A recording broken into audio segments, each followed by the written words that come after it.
nous voulons plonger nos regards dans la parole du Seigneur ce matin. Je voudrais vraiment te donner, comme on a commencé pendant les matinales, je voudrais rester dans cet état d'esprit sur l'attitude, n'est-ce pas, pour pouvoir vaincre Amalek, vaincre les défis. Et je voudrais te parler ce matin particulièrement des jugements divins. Alléluia. Et le pasteur Mohamed Sanogo nous a enseigné sur l'attitude que nous devons avoir justement pour vaincre Amalek. Et il nous a enseigné sur les 7 attitudes-là pour pouvoir justement tenir dans le temps de l'adversité. Il a parlé de l'importance de combattre, dans son tiré de Exode chapitre 17, voilà, où Dieu dit à Moïse de combattre Amalek, d'aller dans la vallée pour combattre. Et puis Moïse, il monterait sur la montagne et il y était avec Aaron, Hur, qui le soutenait. Voilà. Et donc, il faut combattre Amalek, combattre l'angoisse, combattre la peur.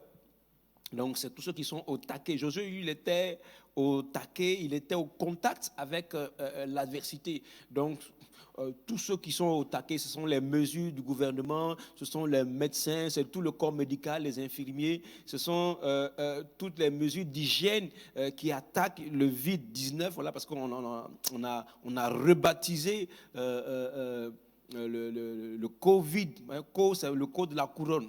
Non. Il ne mérite pas d'avoir une couronne. Voilà, le seul qui est digne d'avoir une couronne, c'est Jésus-Christ de Nazareth. Et dans le combat spirituel et dans tous les défis, il est important de donner un nom à une situation et de rebâtir cette situation. Voilà. Et c'est important. Lorsque Israël devait affronter Goliath, Israël a regardé Goliath, ils sont restés 40 jours dans la défaite sans avoir combattu, parce qu'ils sont restés là à contempler, à admirer la taille, à parler de la taille de Goliath. Et la manière dont ils ont regardé Goliath les a paralysés. La manière dont tu vois cette pandémie du Covid-19 là va dépendre de comment tu vas réagir et comment tu vas avoir la victoire. Et quand David est arrivé face à Goliath, il a vu que Goliath était un incirconcis. Ça veut dire quelqu'un qui n'avait pas d'alliance avec Dieu. Et la manière dont David a regardé a fait toute la différence. Alléluia. Donc dis avec moi, Covid-19, voilà. Ce n'est pas le Covid, c'est Covid-19. Il est vidé de toute chose, de toute substance. Alléluia. Donc la première chose, c'est vraiment de combattre la peur. Et la deuxième, c'était de monter sur la montagne. Et quand vous lisez le texte, la Bible dit ceci, dans Exode chapitre 17, voilà, à partir du verset, donc vous pouvez lire du verset 8 jusqu'au verset 16. Au verset 9, la Bible dit, alors Moïse dit à Josué, Exode chapitre 17, à partir du verset 9 jusqu'au verset 16, mais qui va nous intéresser particulièrement, c'est le verset 11. Alors Moïse dit à Josué, choisis-nous des hommes, sors et combat Amalek. Demain, je me tiendrai sur le sommet de la colline, la verge de Dieu dans ma main. Josué fit ce que lui avait dit Moïse pour combattre Amalek. Et Moïse, Aaron et Hur montèrent au sommet de la colline. Lorsque Moïse élevait sa main, Israël était le plus fort. Et lorsqu'il baissait sa main, Amalek était le plus fort. Voilà, donc le combat, c'est vrai, les médecins, les scientifiques vont jouer leur partition, ils vont jouer leur rôle. Mais la vérité était que l'issue du combat ne dépendait pas de Josué. Il fallait un Josué dans la vallée pour affronter Amalek. Mais il fallait surtout un Moïse sur la montagne. Et le pasteur nous a enseigné notre importance en tant que leader spirituel, en tant que serviteur, en tant que fils et fille de Dieu, pour traiter spirituellement ces choses. Et c'est important de comprendre, parce que il y a des jugements divins. Quelqu'un peut dire avec moi les jugements divins. Voilà. Donc, le pasteur nous a enseigné les 7 attitudes. Premièrement, combattre Amalek. Deuxièmement, monter sur la montagne. Troisièmement, avoir la verge de Dieu dans la main. Et quatrièmement, garder les mains, ça veut dire avoir une attitude d'adoration. Cinquièmement, s'asseoir sur Christ, c'est-à-dire se reposer sur Jésus-Christ, sur l'œuvre de Jésus-Christ à la croix. Sixièmement, ne pas être seul, donc être en union de prière. Et septièmement, faire de ténèbres sa bannière, ça veut dire se recouvrir du sang de Jésus-Christ et être un instrument de proclamation de l'évangile. Alléluia. Ce dont je veux te parler particulièrement ce matin, ce sont les jugements divins. Alléluia. Dis avec moi les jugements divins. Les jugements divins. Dis à ton voisin, le pasteur va nous parler des jugements divins. Il faut lui dire, il y a des jugements divins. Parfois, nous sommes en train de regarder, d'être, j'allais dire, spectateurs de certains fléaux, certains maux, mais qui en vérité cachent en réalité des jugements divins. Lorsqu'Israël était en esclavage en Égypte, et puis Israël s'apprêtait à sortir justement de l'Égypte, Dieu avait envoyé Moïse pour dire, d'abord Dieu avait dit à Abraham, il lui a dit ceci, sache que ta descendance va être en esclavage pendant 400 années, et le temps viendra où elle sortira. Et Dieu dit, je jugerai la nation à laquelle elle sera asservie. Alléluia. À laquelle le peuple de Dieu, à laquelle le peuple juif sera asservi. Donc, il y a des jugements. Il y a des jugements divins. Et Moïse est venu, Pharaon s'est endurci. Vous connaissez certainement l'histoire. Et les plaies se sont abattues sur toute l'Égypte. Et au verset 12 de Exode chapitre 12, il est écrit ceci. Il est dit ceci, alors que quand Dieu dit à Moïse donc que chaque Israël, chaque juif devait prendre, chaque peuple devait prendre un agneau mâle et l'immoler, prendre le sang de cet animal et le mettre sur les linteaux et sur le fronton de la porte de la maison, et il devait manger cet agneau mâle étant cuit, rôti par le feu, et il ne devait rien laisser, il devait le manger à la hâte avec les herbes amères. Et il dit au verset 12, il dit le sang, cette nuit-là, je passerai dans le pays d'Égypte et je frapperai tous les premiers-nés du pays d'Égypte, depuis les hommes jusqu'aux animaux, et j'exercerai des jugements contre tous les dieux de l'Égypte. Je suis l'Éternel. Donc, pendant cette nuit-là, où il y a eu des morts dans toute l'Égypte, dans chaque famille égyptienne, l'ange de la mort est passé et il a frappé. Alléluia. Depuis les hommes jusqu'aux animaux. C'était des cris de pleurs, des cris de souffrance, des cris d'alarme. On constatait en Égypte que dans chaque famille, tout premier-né mourait. C'était un fléau de la mort. Mais en vérité, derrière ce qui était ce fléau physique, se cachait un jugement de Dieu. Et Dieu est en train de juger les idoles, les dieux égyptiens. Alléluia. Il dit, je frapperai tous les premiers-nés. J'exercerai des jugements contre tous les dieux de l'Égypte. Et il dit, je suis l'Éternel. Dans Ézéchiel 38 également, le verset 22, il dit ceci, j'exercerai mes jugements contre lui par la peste et par le sang, par une pluie violente et par des pierres de grêle. Je ferai pleuvoir le feu et le soufre sur lui et sur ses troupes, et sur les peuples nombreux qui seront avec lui. Donc, physiquement, qu'est-ce qu'on constate? On constate une pluie de grêle.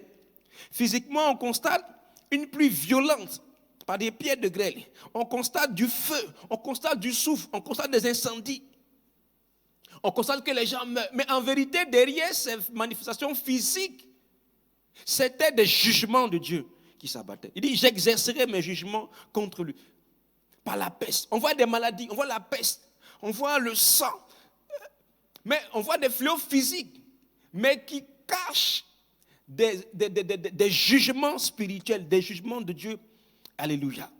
Lorsque Dieu va visiter Abraham en Genèse chapitre 18, et puis il lui annonce que sa femme va enfanter un fils. Mais en vérité, Dieu était en mouvement, Dieu passait. Et au verset de Genèse chapitre 18, la Bible dit qu'Abraham était assis sous les chênes près de sa tente, sous les chênes de Mamré. Et il regardait, il voyait des hommes qui passaient. Dieu s'apprêtait à abattre un jugement. Et au verset 17, alors que Dieu a fini de visiter Abraham et il continue son chemin, la Bible dit qu'Abraham est resté là dans la présence de Dieu. Et il dit, alors Nel dit, cacherai-je à Abraham ce que je vais faire? Abraham deviendra certainement une nation grande et puissante. Et en lui seront bénies toutes les nations de la terre. Car je l'ai choisi, afin qu'il ordonne à ses fils et à sa maison, après lui, de garder la voie de l'Éternel, en pratiquant la droiture et la justice. Et qu'ainsi l'Éternel accomplisse en faveur d'Abraham les promesses qu'il lui a faites. Donc il y a un environnement pour que effectivement les promesses de Dieu s'accomplissent. Il dit ici Car Abraham doit apprendre, n'est-ce pas, à garder la voie de l'Éternel, et puis en pratiquant la droiture et la justice, pour que, et qu'elle a comme affiche le verset 19 là, il dit, car je l'ai choisi, afin qu'il ordonne à ses fils et à sa maison après lui de garder la voie de l'Éternel, en pratiquant la droiture et la justice, et que si l'Éternel accomplisse en faveur d'Abraham les promesses qu'il lui a faites. Donc, il y a un environnement pour que les promesses de Dieu que Dieu nous a faites se réalisent. Donc, l'environnement dans lequel vous évoluez va déterminer ce que vous allez expérimenter. Et verset 20 maintenant, l'Éternel dit, le cri contre Sodome et Gomorrhe s'est accru et leur péché est énorme. Et verset 21, il dit c'est pourquoi. Donc, à cause du péché de Sodome et de Gomorrhe, à cause de l'atmosphère qui prévalait à Sodome et Gomorrhe, c'est pourquoi Dieu vient. Il dit, c'est pourquoi je vais descendre et je verrai s'ils ont agi entièrement selon le bruit venu jusqu'à moi. Et si cela n'est pas, je le saurai. Alléluia. Donc, des calamités cachent parfois des jugements divins. Et le vide 19, là, qui est en train de paralyser le monde entier, cache un jugement divin sur les nations. C'est vrai, dans le jugement, il y a plusieurs personnes qui interviennent. Il y a des démons qui sont en train de travailler pour détruire l'humanité. Mais il y a surtout des jugements de Dieu. Alléluia. Alléluia. Voilà. Quand le juge prononce une sentence, parfois, il y a les forces de l'ordre qui vont aller prendre la personne pour la mettre en prison, qui pour aller exécuter la sentence. Alléluia. Il y a des gens également qui vont peut-être parfois profiter dans ces choses-là. Donc, des calamités cachent des jugements divins. Alléluia. Voilà. Contre Israël, ce que nous avons lu tout à l'heure dans Ézéchiel, chapitre 38, Dieu exerçait les jugements contre Israël. Contre l'Égypte, contre Belshazzar. Si vous lisez la Bible dans le livre de Daniel, chapitre 5, à partir du verset 1er. Voilà Belshazzar qui a succédé à Nebuchadnezzar et qui était dans son royaume. Il était en train de festoyer et il a fait cette erreur d'aller prendre les vases qui étaient réservés au culte de Dieu, à adorer le Seigneur. Il a pris les vases qui se trouvent dans le temple parce qu'il les avait à disposition. Il les a utilisés. La Bible dit, dans le chapitre 5, à partir du verset 1, le roi Belshazzar donna un grand festin à ses grands, au nombre de 1000, et il but du vin en leur présence. Belshazzar, quand il eut goûté au vin, fit apporter les vases d'or et d'argent que son père Nebuchadnezzar avait enlevés du temple de Jérusalem. Des instruments qui étaient réservés à l'adoration du Dieu vivant, à l'honorer lui seul. Et lui, il les a fait sortir. Il a fait sortir les vases d'or et les vases d'argent que son père avait enlevés au temple de Jérusalem, afin que le roi et ses grands et ses femmes et ses concubines s'en servissent pour boire. Verset 3. Alors on apporta les vases d'or qui avaient été enlevés du temple de la maison de Dieu à Jérusalem. Et le roi et ses grands et ses femmes et ses concubines s'en servirent pour boire. Ils burent du vin. Et ils louaient les dieux d'or, d'argent, d'airain, de fer, de bois et de pierre. Ils ont utilisé les instruments qui étaient dédiés à la contemplation, à l'adoration de ce Dieu, du Dieu vivant, du Créateur du ciel et de la terre, de l'unique Dieu et du véritable, pour aller louer ce qui n'est pas Dieu. La Bible dit, en ce moment apparurent les doigts d'une main d'homme, et ils écrivirent en face du chandelier sur la chaux de la muraille du palais royal. Le roi vit cette extrémité de main qui écrivait. Alors le roi changea de couleur et ses pensées le troublèrent. Les jointures de ses reins se relâchèrent et ses genoux se heurtèrent l'un contre l'autre. Le roi cria avec force qu'on fit venir les astrologues, les chaldéens, les devins. Et le roi prit la parole et dit aux sages de Babylone, quiconque dira cette écriture et m'en donnera l'explication sera revêtu de pourpre, portera un collier d'or à son cou et aura la 3e place dans le gouvernement du royaume. Et tous les sages sont venus. Personne n'a pu lire. Et c'est alors que la mère du roi lui a dit, il y avait dans ton royaume, qu'un homme qu'on appelle Daniel, qui a l'esprit de Dieu. qui a l'intelligence pour pouvoir interpréter les choses. Fais-le venir. Et ils ont fait appel à Daniel. Et au verset 17, la Bible dit ceci, Daniel répondit en présence du roi, garde tes dons et accorde à un autre tes présents. Je lirai néanmoins l'écriture au roi et je lui en donnerai l'explication. Et je veux que vous puissiez prêter attention à ce que Daniel est en train de dire, parce que c'est ce qui arrive effectivement dans notre monde. Ô roi, le Dieu suprême avait donné à Nebuchadnezzar, ton père, l'empire, la grandeur et la gloire et la magnificence. C'est parce que c'est Dieu qui a établi les royaumes. C'est Dieu qui a établi les chefs d'État. C'est Dieu qui a établi les autorités. Et à cause de la grandeur qu'il lui avait donnée, tous les peuples, les nations, les hommes de toute langue étaient dans la crainte et tremblaient devant lui. Le roi faisait mourir ceux qu'il voulait et il laissait la vie à ceux qu'il voulait. C'est exactement ce qui arrive dans notre siècle aujourd'hui. Il élevait ceux qu'il voulait et il abaissait ceux qu'il voulait. Mais lorsque son cœur s'éleva et que son esprit s'endurcit jusqu'à l'arrogance, il fut précipité de son trône royal et dépouillé de sa gloire. Donc, Nebuchadnezzar a été chassé. Et il a été chassé du milieu des enfants des hommes. Son cœur devint semblable à celui des bêtes et sa demeure fut avec les ânes sauvages. On lui donna comme au bœuf de l'herbe à manger et son corps fut trempé de la rosée du ciel jusqu'à ce qu'il reconnût que le Dieu suprême domine sur le règne des hommes et qu'il le donne à qui il lui plaît. Ça, c'était ce que son père, Nebuchadnezzar, avait expérimenté. Verset 22. Et toi, Belchatsar, son fils, tu n'as pas humilié ton cœur, quoique tu susses toutes ces choses. Tu t'es élevé contre le Seigneur des cieux. Les vases de sa maison ont été apportés devant toi. Et vous vous en êtes servis pour boire du vin. Toi et tes grands. Quel sacrilège. Tes femmes et tes concubines. Tu as loué les dieux d'argent, d'or, d'airain, de fer, de bois et de pierre, qui ne voient point, qui n'entendent point et qui ne savent rien. Et tu n'as pas glorifié le Dieu qui a dans sa main ton souffle et toutes tes voies. C'est pourquoi il a envoyé cette extrémité de main qui a tracé cette écriture. Voici l'écriture qui a été tracée. Comptez, comptez, pesez et divisez. Et voici l'explication de ces mots. Comptez, Dieu a compté ton règne et y a mis fin. Pesez, tu as été pesé dans la balance et tu as été trouvé léger. Divisé, ton royaume sera divisé et donné aux Mèdes et aux Perses. Aussitôt, Belchatsar donna des ordres et l'on revêtit Daniel de pourpre.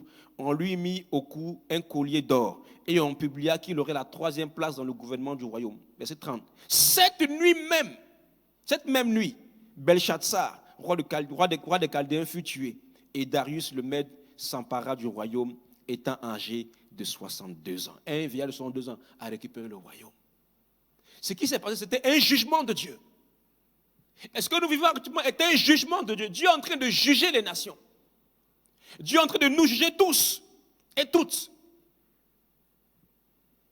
Alléluia. Oui. Parce que justement, il y a des causes au jugement divin. Alléluia. Si vous lisez l'histoire de Genèse, c'était aussi cela. De Sodome et de Gomorrhe, dans Genèse chapitre 18 et chapitre 19. Ce sont des jugements de Dieu. Les anges sont venus pour juger Sodome. Parce que le péché, parce que leur iniquité, parce que leurs actions, leurs mauvaises actions sont montées vers Dieu.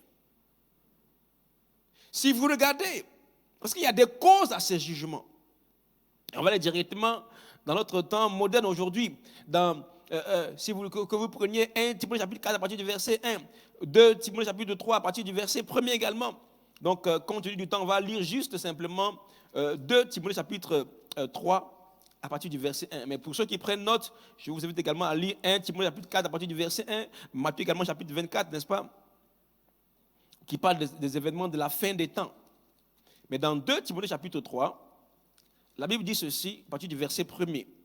Et c'est l'apôtre Paul qui est en train de parler ici. Il dit, sache, et je veux que vous sachiez, que dans les derniers jours, dans les temps de la fin, il y aura des temps difficiles, comme ceci. Dans les temps de la fin, dans les derniers jours, quand nous sommes donc vers la fin du monde, il y aura des temps difficiles. Ce n'est pas possible, ce n'est pas une possibilité, c'est une certitude. La Bible dit, il y aura des temps difficiles. Mais la Bible explique pourquoi il y aura des temps difficiles. Verset 2, la Bible dit, il dit, car les hommes seront. Donc, il y a une atmosphère, il y a un environnement qui rend les temps difficiles et qui amène des jugements de Dieu. Qui amène des jugements de Dieu. Dans Matthieu 24, il dit, malheur à la femme qui sera enceinte à cette période-là. Malheur aux familles. Les gens qui vont désirer la mort. Quand Dieu juge, la Bible dit que c'est une chose terrible que de tomber entre les mains du Dieu vivant. C'est vrai, nous avons connu le Dieu d'amour, le Dieu de bonté, le Dieu qui est patient, qui est lent à la colère. Mais Dieu est aussi il est un juge redoutable. C'est pourquoi il est écrit, c'est une chose redoutable que de tomber entre les mains du Dieu vivant. Et Dieu nous avertit pour que nous puissions prendre les dispositions idoines. Il dit ceci, sache que dans les derniers jours, il y aura des temps difficiles. Mais qu'est-ce qui va rendre, pourquoi les temps vont devenir difficiles? Il explique lui-même. Il dit, car les hommes seront égoïstes, amis de l'argent, fanfarons, hautains, blasphémateurs, rebelles à leurs parents, ingrats, irréligieux, insensibles, déloyaux, calomniateurs, intempérants, cruels, ennemis des gens de bien, traîtres, emportés, enflés d'orgueil, aimant le plaisir plus que Dieu, ayant l'apparence de la piété, mais reniant ce qui en fait la force. Éloigne-toi de ces hommes-là. Dieu dit, il ne faut pas que ces attitudes-là, ce comportement-là, que tu puisses, te conformer à ces comportements-là. Il faut que tu puisses t'en éloigner. Parce que ce sont ces comportements-là qui entraînent des jugements de Dieu sur nos vies. Alléluia. Et quand nous regardons effectivement cette nation, les nations aujourd'hui, nous sommes, le théâtre d'opération de ces situations. Où les hommes sont égoïstes. Chacun pour lui-même. Chacun pensant à lui. Où on a élevé des idoles. Peut-être que de par le monde entier, peut-être qu'aujourd'hui, on n'est pas en train de se prosterner devant les idoles. Mais aujourd'hui, l'argent, maman est un Dieu pour plusieurs. Qui a pris la place de Dieu.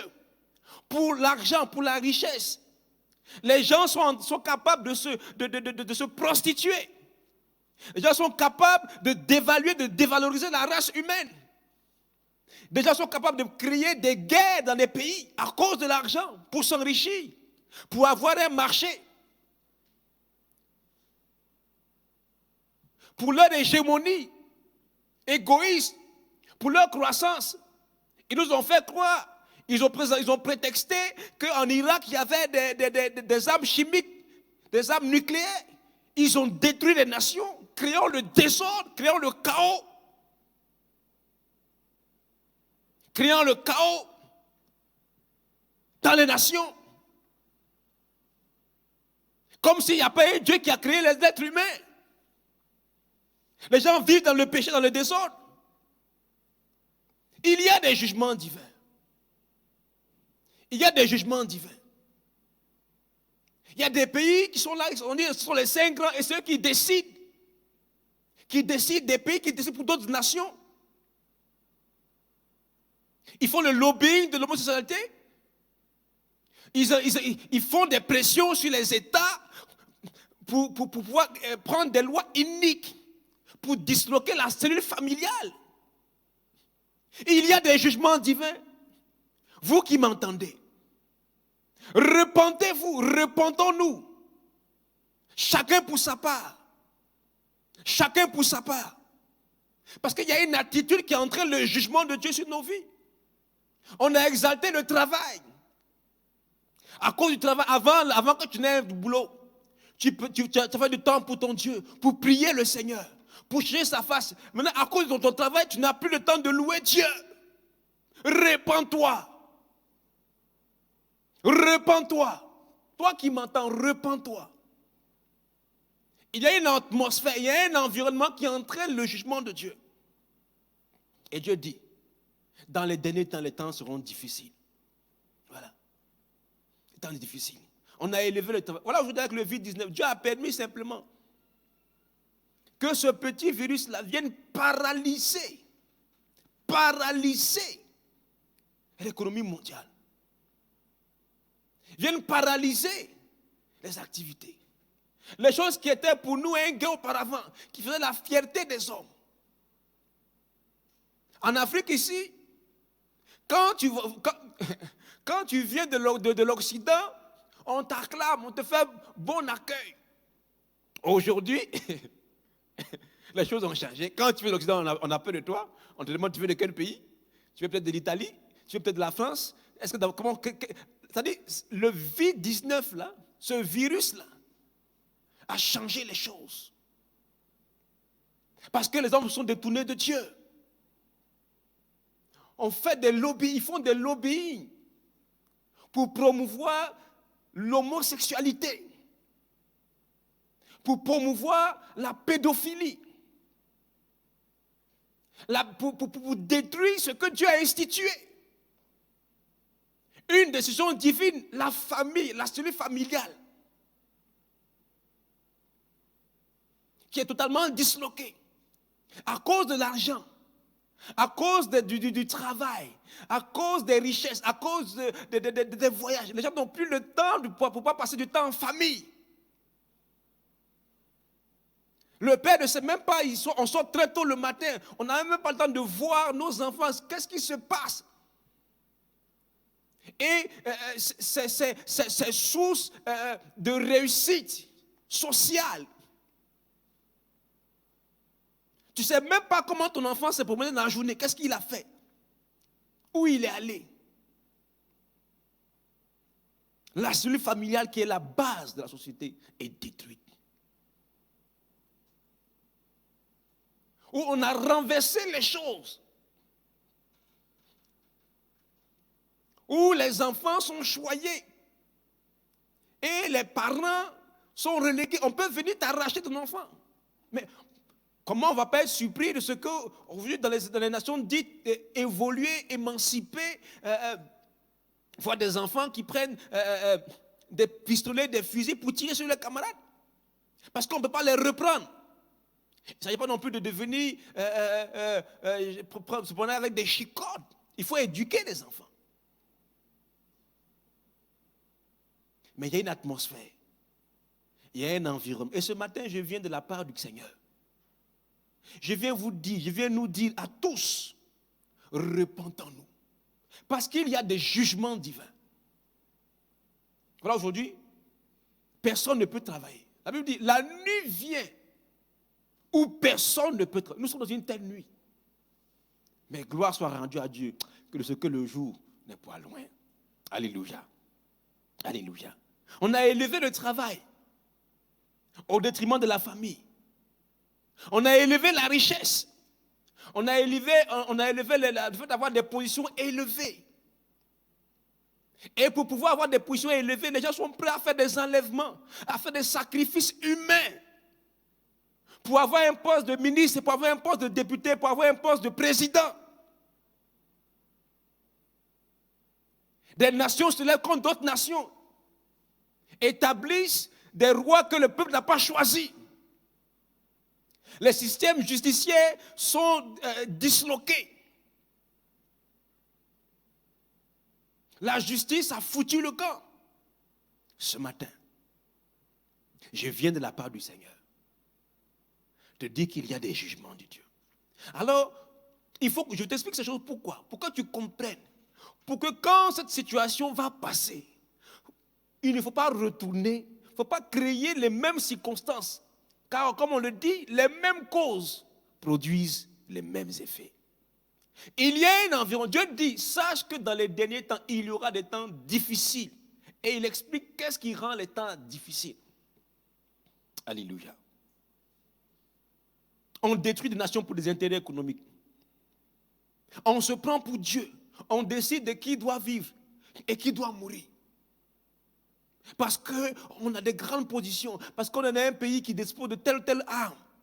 On fait des pressions sur les chefs d'État, sur les pays. Ils ont instauré des politiques économiques, des plans d'ajustement structurel qui ont appauvri les nations. On a instauré la colonisation. On a dépossédé les gens de leur territoire, de leurs terres, de leurs biens. Et comme on dit à Abidjan, et ça va nulle part. Tant que ça vient d'eux. Pour leur hégémonie, ils font des pressions, ils font des embargos, jusqu'à des embargos sur les médicaments.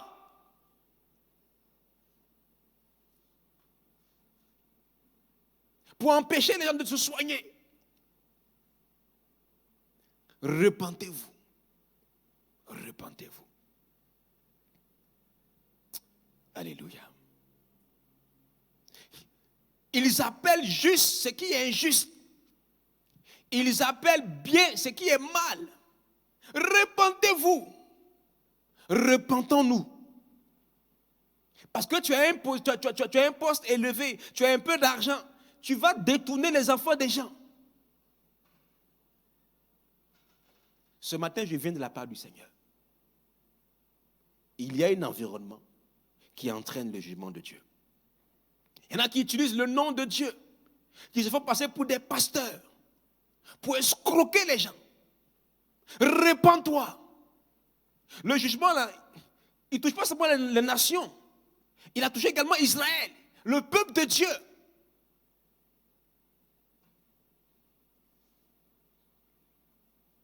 L'escroquerie dans l'église. Des pasteurs qui sont devenus des hommes d'affaires. Qui vendent de l'huile, qui vendent du sel. Des chrétiens qui n'ont pas le temps de chercher Dieu. Et qui dépendent des soi-disant prophètes escrocs. Quand tu vas à la boutique, fais ton achat et puis on te donne ta monnaie, tu prends le temps de compter, de vérifier. Pourquoi quand c'est la parole de Dieu, tu ne prends pas le temps de vérifier? Et tu t'assois, tu t'appuies sur ce que le prophète dit. Répands-toi. Répands-toi. Toi qui utilises le nom de Dieu en vain, répands-toi. Répands-toi ce matin. Répands-toi. Répands-toi pour ton adultère. Répands-toi pour ton mensonge. Repentez-vous pour vous qui mettez la drogue devant nos écoles pour détruire nos enfants, pour avoir l'argent. Repentez-vous, vous qui êtes là, qui réfléchissez à créer des virus. Quelle idée! Quelle idée! Quelle idée! De réfléchir, la Bible dit, ils sont ingénieux au mal. Ce matin, je viens de la part du Seigneur pour vous dire, repentez-vous. Il y a des jugements de Dieu. Il y a des jugements divins. Et ce que nous sommes en train de vivre, à y bien regarder, est un jugement divin. Un jugement divin. Ils ont pensé gérer le monde, diriger le monde. Ils ont fait l'Union européenne, l'ONU, toutes ces entités-là. On ne les entend plus. Chacun s'est barricadé derrière sa frontière. À cause d'un petit virus qui est venu. Que chacun se repente pour sa part. Que chacun se repente pour sa part. Donc, ne regarde même pas ton voisin. C'est vrai que j'ai cité certains points. Mais au-delà de ces points, toi-même, rentre en toi-même et examine ton cœur. Examine ton cœur. Il y a des jugements divins. Il y a une atmosphère. C'est pourquoi je suis venu ce matin vous appeler. Nous appeler tous autant que nous sommes. Toi qui entends ma voix, ou qui entendras ma voix par la suite. Je suis venu t'appeler à changer de vie. Change de vie. Si quelqu'un à côté de toi, il faut lui dire voisin ou bien voisine, il faut dire voise. Change de vie. Abandonne le péché. Toi qui convoites le mari de quelqu'un de ta camarade. Toi qui convoites la femme de ta camarade, change de vie. Toi qui as récupéré l'héritage de ton frère et qui ne t'occupe même pas de ses enfants. Change de vie. Change de vie. Change de vie. La Bible dit, Si quelqu'un aspire à la charge d'évêque, il désire une œuvre excellente. Les gens n'aspirent plus à la charge, ils aspirent aux positions, ils aspirent au poste, ils aspirent au titre. Mais ils ne font pas le travail pour lequel ils ont été mandatés. Repentons-nous ce matin. Repentons-nous ce matin. Afin que des temps de rafraîchissement viennent vers nous. Alléluia. C'est ainsi qu'Israël a crucifié Jésus. Ils ont préféré des malfrats, des braqueurs aux justes. Et ils ont crucifié le Seigneur de gloire sans s'en rendre compte. Celui qui leur faisait du bien, celui qui les soignait, celui qui priait pour leurs enfants, celui qui guérissait les malades. Ils ont préféré condamner l'innocent et libérer le coupable. C'est ainsi que l'apôtre Pierre leur a parlé. Et quand ils ont réalisé, c'est pourquoi si ce matin tu es là et que tu entends ma voix, et tu réalises que tu as aussi compris, ne regarde pas seulement les grands, ne regarde pas seulement les nations, regarde toi-même, chacun pour sa part. Chacun pour sa part. La Bible dit dans Romains 14, verset 12, chacun rendra compte à Dieu pour lui-même. Donc arrête d'indexer ton frère ou ta soeur. Toi-même examine-toi, bien-aimé. Toi-même examine-toi.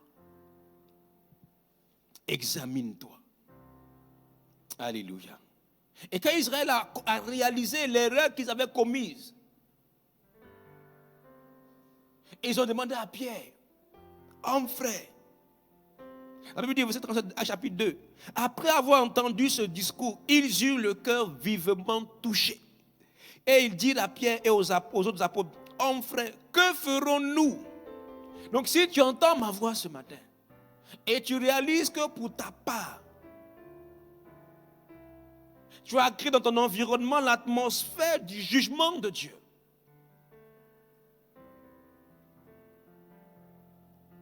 Et que ton cœur est touché ce matin. Parce qu'il y a des gens qui deviennent totalement insensibles.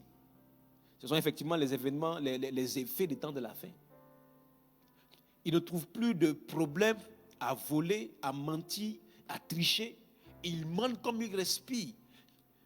Et pour eux, le mensonge n'est plus un mensonge. Comme on dit, un mensonge répété souvent finit par devenir une vérité en griffe. Quel gros mensonge!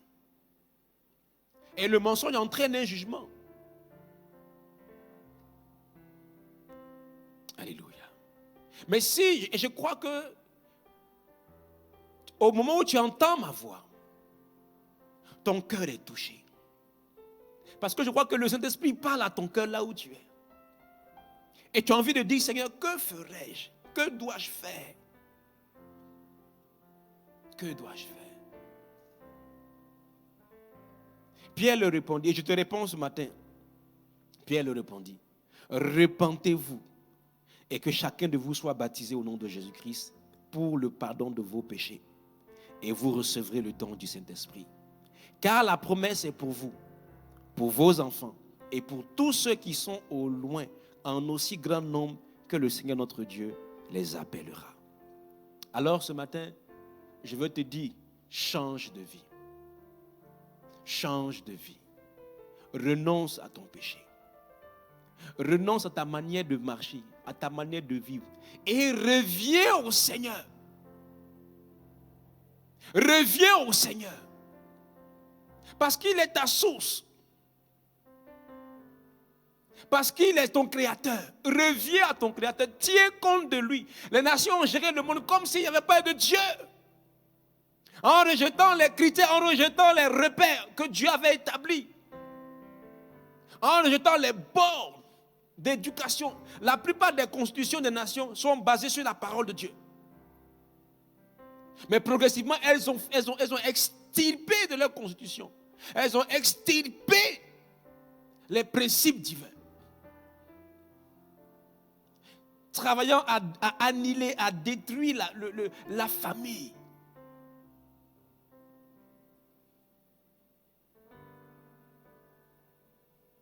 Tout ce qui a 2 têtes sur la terre est un monstre.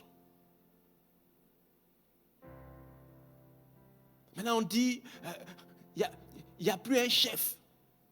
L'homme et la femme sont tous les deux égaux. C'est vrai, ils sont égaux. Mais ce n'est pas une question de domination, c'est juste une question d'ordre. Juste une question d'ordre. Dans un bateau, il n'y a pas 2 capitaines.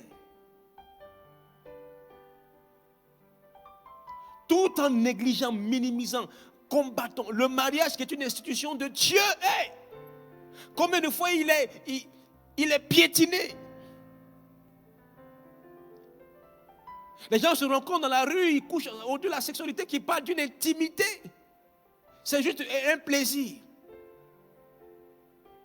Il y a un cadre, il y a un environnement légal et requis. On piétine ces choses. Vous regardez aujourd'hui les dessins animés. Dans les animés, Pierre embrasse Paul. Adam embrasse Jacob. Les enfants naissent, on dit non, on ne doit plus mettre le sexe de l'enfant. On doit le laisser libre, choisir. Hey! Abomination. Abomination. La Bible dit au commencement, Dieu créa Adam, il créa l'homme et la femme. Il créa l'homme et il créa la femme. Il n'a pas créé un être qui doit choisir. Les gens rentrent dans le laboratoire, ils se prennent pour Dieu, ils veulent créer de l'être humain. Tu ne peux pas continuer de marcher, de vivre comme s'il n'y a pas de Dieu. Dans les nations, les gens peuvent chanter dans les rues, dans les métros, ça n'a pas de problème. Mais si tu prêches l'évangile, on peut t'arrêter pour ça.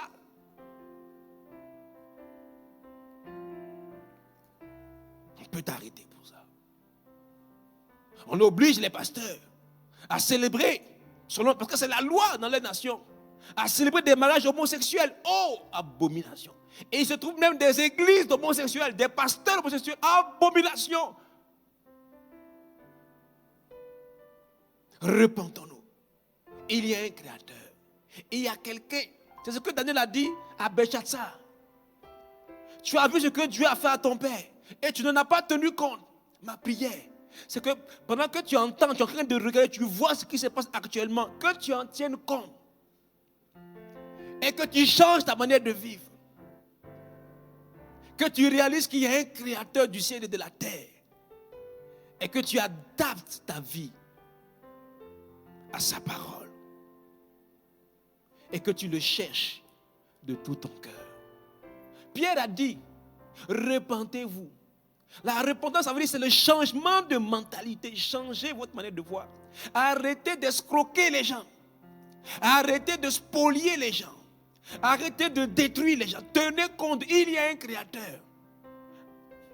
Il est réservé aux hommes de mourir une seule fois. Après quoi vient le jugement? C'est ce que je suis venu vous dire ce matin. C'est ce que je suis venu vous annoncer. Changez de vie. Ne marche plus comme si Dieu n'existait pas. Ne marche pas, toi qui connais déjà Jésus, en fonction de ton pasteur. Joseph était en Égypte. Son père et ses frères pensaient qu'il était déjà mort. Il n'y avait personne pour le mettre sous discipline. Mais Joseph était conscient de la présence de Dieu. Retrouve la conscience de Dieu. Retrouve la conscience de Dieu. Et là où tu es, dans ton commerce, dans ton marché, dans ton travail, avec tes amis au quartier, quand tu vas en mission, tiens compte de Dieu. Il est le Créateur. Quand tu es avec ta fiancée, avec ton fiancé, tiens compte de Dieu. Quand tu es sur la route, tiens compte de Dieu. Quand tu es en position élevée, tiens compte de lui.